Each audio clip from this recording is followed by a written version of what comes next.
दोस्तों आपको पता है कि पिछले 2 दिन से अफगानिस्तान के खोस्त सिटी के तरफ जो है वो पाकिस्तान और अफगानिस्तान के बीच में फाइट चल रही है। खाते यहाँ से हो, पैसा तुम्हें यहाँ से मिलता है, कमाते तुम यहाँ से हो, कह रहे हो कि तुम पाकिस्तानी हो ही नहीं। दिल नहीं मानता है ना, क्या दिल नहीं मानते तो फिर जाओ वापस। तो बादल भी सारा बंद है, अभी दहशतगर्दी कौन कर रहा है, दियाला जेल में हमला कौन कर रहा है, उड़ा देना है। अभी करोगे पाकिस्तान नहीं भारत को। उन्होंने अफगानिस्तान ने लेटर लिखा इंडिया की गवर्नमेंट को कि भाई हमारी हेल्प की जाए।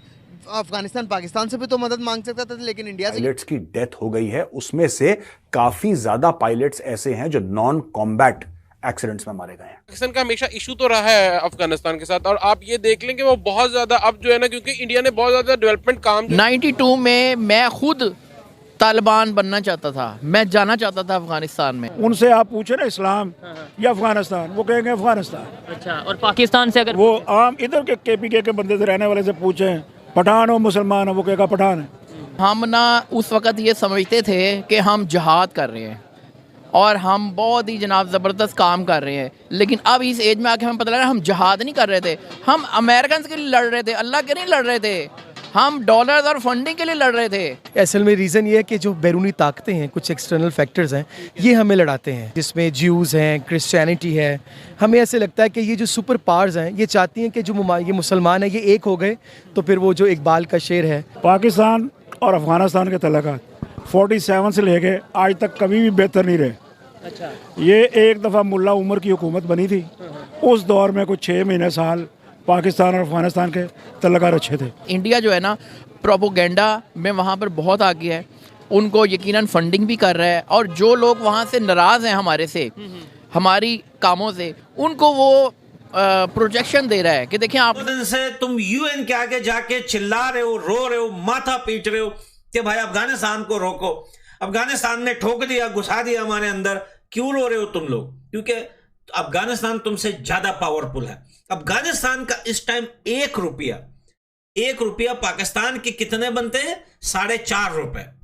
1 रुपए का 4.5 रुपए बनते हैं। इस्लामाबाद में अफगानिस्तान की एम्बेसी पे हजारों की तादाद में पंजाबी हर सुबह जमा होते हैं, पाकिस्तानी पंजाबी, कि यार अफगानिस्तान का वीजा मिल जाए, कोई कंस्ट्रक्शन का काम मिल जाए। अफगानिस्तान में काफी तेजी से जो है काम चल रहा है, हम वहां पे थोड़ा जाके काम करें, क्योंकि 1 का 4.5 मिल रहा है, डबल पैसा आएगा पाकिस्तान के अंदर। और ये बोलते हैं अफगानिस्तान भूखा नंगा।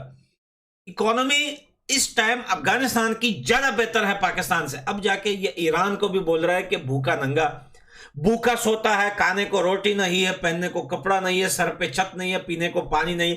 ये बंदा ईरान को बोल रहा है। मेरे को ऐसा लगता है कि ये बंदा अपने पूरी जिंदगी में जो है अपने घर से बाहर नहीं गया, और ये बोलता है मेरा बाप 5 जंगे लड़ा, मरा नहीं। अच्छा, मैं कभी सोचता था कि यार वो जो सरेंडर हुए लोग थे उनका कोई रिश्तेदार नहीं बचा। आज मिल गया मुझे, इस चाचे के बाप ने टांगे ऊपर करके सर नीचे किया था, जो सरेंडर आर्मी में वो भी था। क्योंकि चाचे तेरा बाप इस वजह से नहीं मरा था क्योंकि पिछले सारे जंगों में वो भाग जाता था, लेकिन लास्ट जंग में जब उसे मरना था उसने हथियार डाल के सरेंडर कर दिया कि भाई मेरी टांगे ऊपर और सर नीचे, मेरी जान बख्श दो। इस वजह से तेरा बाप जिंदा रह गया, और बगैरत था तेरा बाप, और तू भी बगैरत है। अफगानिस्तान को बोलते हैं भूखा नंगा देश है। ये इनके दिमागों में बैठा हुआ है, इनको लगता है पाकिस्तान एक बहुत। पाकिस्तान का हमेशा इशू तो रहा है अफगानिस्तान के साथ, और आप ये देख लें कि वो बहुत ज्यादा अब जो है ना, क्योंकि इंडिया ने बहुत ज्यादा डेवलपमेंट काम जो है ना वो अफगानिस्तान में किए हैं, इस वजह से अब वो बहुत ज्यादा प्रो जो है ना वो इंडियंस हैं, ठीक है। उनका बहुत ज्यादा जो है ना वो light minded and towards Indian, और पाकिस्तान की तरफ जो है ना वो अब उनका बहुत ज़्यादा अग्रेसिव बिहेवियर है, क्योंकि उनको लगता है कि हमें जो है ना वो पिछले 20-25 साल से इन्होंने जो है ना वो हालत जंग में रखा है। तकसीम कर दिया जाएगा, मुझे लगता है तकसीम हो चुका है। हम लोग कहाँ पर एक हैं, हम लोग सिंधी पंजाबी के साथ नहीं मिलता, और पंजाबी जो है वो पठान के साथ नहीं मिलता, पठान बलोच के साथ नहीं मिलता। तो हम लोग तो ऑलरेडी फ़िरकों में और सूबों में और पता नहीं किन किन डिविजन्स ने हमें बांटा हुआ है। अफगानिस्तान में शुरू से ही हर कोई आना चाहता है। पहले रशिया आना चाहता था, फिर अमेरिका आना चाहता था, अब उनके इंडिया आना चाहते हैं। उनके ताल्लुकात उनके साथ अच्छे हैं, वो इनडायरेक्टली चाहते हैं हम इधर आएँ और इधर आके फिर पाकिस्तान के ऊपर डायरेक्ट हमला करें, ईरान पे करें। मतलब कि इन ममालिक में वो अपना गढ़ बनाना चाहते हैं, इस वजह से ये सारा कुछ। पाकिस्तान पर किसी को हमला करके क्या मिलेगा? हमारी तो आवाम खुद भूखी मर रही है। 71 में भी जो है ना वो किसी ने बाहर से आके हमें जो है ना वो नहीं तोड़ा था बेसिक। कौन सबमरीन भेजेगा वहां पे? वहां पे तो दादा सबमरीन आएंगी चाइना की। अब आप देख रहे हैं ना किस तरीके से नेवी ने और एयरफोर्स ने एक जाल बिछा दिया। तो दोस्तों आपने देखा किस प्रकार से इंडियन नेवी ने एक जाल बिछा दिया एंटी सबमरीन का, क्योंकि चाइना के पास खतरनाक सबमरीन है और उस सबमरीन को काउंटर करने के लिए आपको लेटेस्ट टेक्नोलॉजी चाहिए। 2 वॉरशिप्स, एक जमाना ऐसा था कि जब वॉरशिप आता था तो पूरा मीडिया कवर करता था। आजकल हथियार आना एक बड़ी नॉर्मल सी बात हो गई है, टीवी कवर ही नहीं करता इसको। कभी कवर कर लिया, थोड़ी सी क्लिप दिखा दी, क्योंकि इतना नॉर्मल हो गया है हथियार आना, लेटेस्ट वेपन्स आना इतना नॉर्मल हो गया है। इतने हजार करोड़ की डील, इतने हजार करोड़ की डील, इतने अरब डॉलर की डील, ये सब लगातार चलता चला आ रहा है दोस्तों। जो इंडियंस हैं एक्चुअली उन्होंने कोई कसर नहीं छोड़ी पाकिस्तान को तबाह करने के अंदर, आज भी वो उसी कसर में ही हैं। मेरा कहने का मतलब यही होगा, मेरा तो यही रिमार्क्स हो सकते हैं कि हमारी खारजा पॉलिसी जो है उसमें रिलैक्सेशन आनी चाहिए, और अगर वो इन्वेस्टमेंट करने को तैयार हैं तो ऑलरेडी जो है स्टेडियम्स हो गए, रोड्स हो गए, और भी काफ़ी ऐसी चीज़ें हैं जो कि इंडिया ने तामीर की हैं, काफ़ी ऐसी चीज़ें हैं जो इंडिया ने तामीर की हैं अफगानिस्तान में। जब इंडिया आइसोलेशन में था, ना तो उसका कोई ब्लॉक था, ना वो रशिया के साथ था, ना यूएस के साथ था, ना ही किसी और कंट्री के साथ था, तो उसने 15 से 20 साल बिल्कुल आइसोलेशन में गुजारे, जिसकी वजह से उसके टाइम पे किसी के साथ भी कोई ताल्लुकात बहाल नहीं थे। अगर अब बात करें तो उसे 30 साल 20 साल वेट करने के बाद now they establish themselves, establish करने की वजह से उन्होंने अपनी एक वर्थ बनाई है ताकि दुनिया उनकी तरफ अट्रैक्ट हो, ना कि वो किसी ब्लॉक को शामिल हो। हमारी ना गवर्नमेंट की क्लैरिटी नहीं है, ठीक है। देखें आप, हम सबसे पहले ट्रेड को देखा जाता है कि इंडिया सबसे बड़ा तजारती मुल्क है इस टाइम, यूएसए के साथ भी सबसे बड़ा तजारती मुल्क वही है इस टाइम, सऊदीया के साथ भी है। तो अफगानिस्तान को जहाँ अपना फ़ायदा नज़र आता है उन्होंने तो वहाँ देखना है। देखें पाकिस्तान की गवर्नमेंट की क्लैरिटी नहीं है।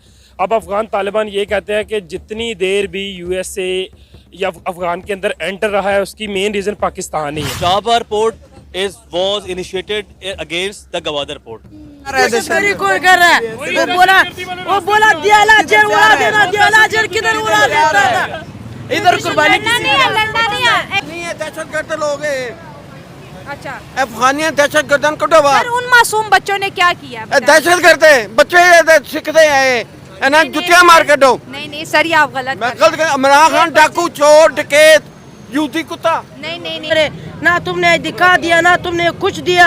एक दूसरे मुल्क चले जाओ, 1 साल लगाओ, तुमको वो अपना मुल्क से दिखा देगा। हम 40 साल से इधर ही है, कोई आईडी कार्ड नहीं है, कोई अधिकार नहीं दिया, तो स्कूल भी दाखिल नहीं हुए, नहीं दिया। बरतानिया ने का दिया, पाकिस्तान का बरतानिया ने दिया, 3 साल था, वो खत्म हो गया, अभी प्लेयर हो गया। इंडिया ते अमेरिका ते अफगानिस्तान साडे नाल क्यों नफरत कर रहा है, ईरान क्यों इस तरह कर रहा है?